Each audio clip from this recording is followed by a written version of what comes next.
ఇక యాదాద్రి జిల్లా వార్తలు చూస్తే యాదాద్రి లక్ష్మీనరసింహ స్వామివారి క్షేత్రంలో దివ్యమన గోపురం స్వర్ణ తాపడం పనులు షురూ అయ్యాయి. ఇప్పటికే చెన్నైలో ప్రత్యేకంగా తయారు చేసినటువంటి స్వర్ణ తాపడాలకు స్వర్ణ కలశాలకు యాదాద్రి స్వామివారి ముందుంచి ప్రత్యేక పూజా కార్యక్రమాలు చేశారు. స్వామివారి పాదాల చెంత బంగారు తాపడాలను ఉంచి ప్రత్యేక పూజలు చేశారు.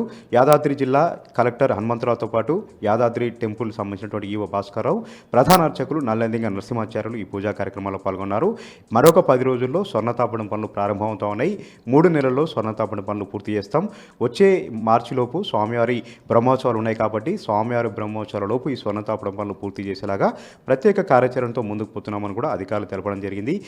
భక్తులకు ఒక మధురానుభూతిని కల్పించేలాగా స్వామివారి అందం మరింత ద్విగుణీకృతం అయ్యేలాగా ఈ బంగారు తాపడం పనులన్నీ కూడా చేస్తున్నామని కూడా ఆలయ ఈవో అదేవిధంగా కలెక్టర్ తెలపడం జరిగింది. మరొక వార్త విషయానికి వస్తే నల్గొండ జిల్లా నగరికల్లో మాజీ ఎమ్మెల్యే చినమర్తి లింగయ్య మీడియా సమావేశం నిర్వహించారు. సీఎం రేవంత్ రెడ్డి కేసీఆర్ పైన చేసినటువంటి వ్యాఖ్యల్ని ఆయన తీవ్రంగా ఖండించారు. 6 గ్యారెంటీలు అమలు చేయలేక, సంక్షేమ కార్యక్రమాలు అమలు చేయలేక ప్రతిపక్షాలపై అనవసరమైనటువంటి వ్యాఖ్యలు చేస్తూ, అనవసరమైనటువంటి విమర్శలు చేస్తూ సీఎం రేవంత్ రెడ్డి టైంపాస్ చేస్తున్నాడని కూడా ఆయన సందర్భంగా తెలపడం జరిగింది. ఆదానితో చేతులు కలిపి కోట్ల రూపాయలు కుంభకోణం చేస్తూ సీఎం రేవంత్ రెడ్డి కోట్లు వెనకేసుకుంటున్నాడు, ఒక పెద్ద కుంభకోణం చేస్తున్నాడని కూడా ఆయన సందర్భంగా ఆరోపణలు చేయడం జరిగింది. రామన్నపేట మండలంలో ఏదైతే ఆదాని అంబుజా సిమెంటు ఏర్పాట్లో కూడా పెద్ద ఎత్తున లావాదేవీలు జరిగాయి. సీఎం రేవంత్ రెడ్డి స్వయాన ఈ లావాదేవీలో పాల్గొన్నాడని కూడా ఆయన సందర్భంగా వ్యాఖ్యలు చేయడం జరిగింది.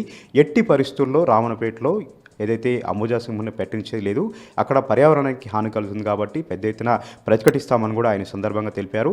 మరొకసారి సీఎం రేవంత్ రెడ్డి కేసీఆర్ పైన అనుచితంగా వ్యాఖ్యలు చేస్తే ఖచ్చితంగా తెలంగాణలో తిరగనేమో సరైన బుద్ధి చెప్తామని కూడా చినమర్తి లింగయ్య ఈ సందర్భంగా హెచ్చరించారు. మరొక వార్త విషయానికి వస్తే నల్గొండ జిల్లా కేంద్రంలో వరుసగా 2 రోజుల పాటు కూడా ప్రైవేట్ అండ్ పీజీ డిగ్రీ కళాశాలల యాజమాన్యాల నిరసన కార్యక్రమాలు కొనసాగుతున్నాయి. ఈరోజు కూడా కళాశాలలు బంద్ చేసి నిరసన కార్యక్రమాలు చేశారు. తమకు రావాల్సినటువంటి ఫీజు రియంబర్స్మెంట్, స్కాలర్షిప్ల బకాయిలు మంజూరు చేసేంత వరకు తమ కాలేజీలు తెరిచేయలేదని వాళ్ళు భీష్మించి కూర్చున్నారు.